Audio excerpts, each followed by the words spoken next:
Biyahe sa mga sakyanan pandagat gikanselar sa Philippine Coast Guard tungod sa bagyong Odette. Human malakip ang sugbo sa Public Storm Signal number 1. Mga pasahero na palaw sa biyahe busa nagpa-refund na lang sa ilang ticket. Ano ang report?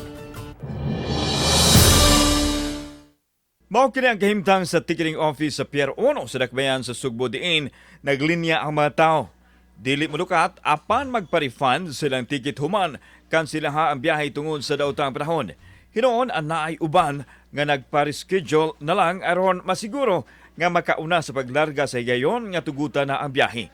Si Macario sa Sidom gikan sa syudad sa Naga nga mobiyahe unta padung sa Tagbilaran City sa Bohol kay mo bakasyon.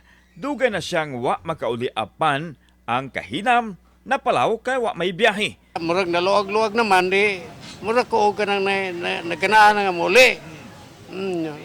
Yang problema ani karon kay kining kwarta hinugtag lanot. Mo na nakaproblema ani kay ambot unsay kuan ani ilang move aning taga barko ani. Kining mobiyahe padung sa Usami City. Nagdala na siya ang mga dagkong bagahe, apil na ang mga pasalubong apan pakyas gihapon. Nakasabot hinoon siya kay mas maayo hinoon nga luwas siya gikan sa peligro.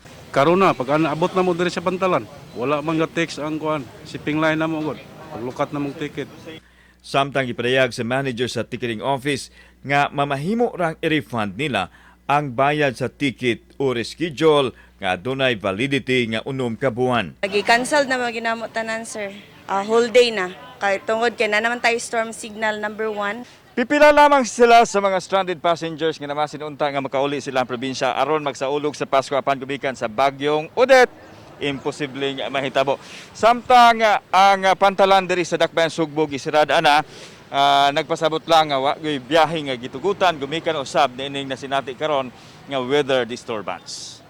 Sa record sa Philippine Coast Guard, sukad alas 12 sa udto, aduna nay 254 ka mga pasahero ang natanggong sa nagkadihang Pantalan sa Sugbo.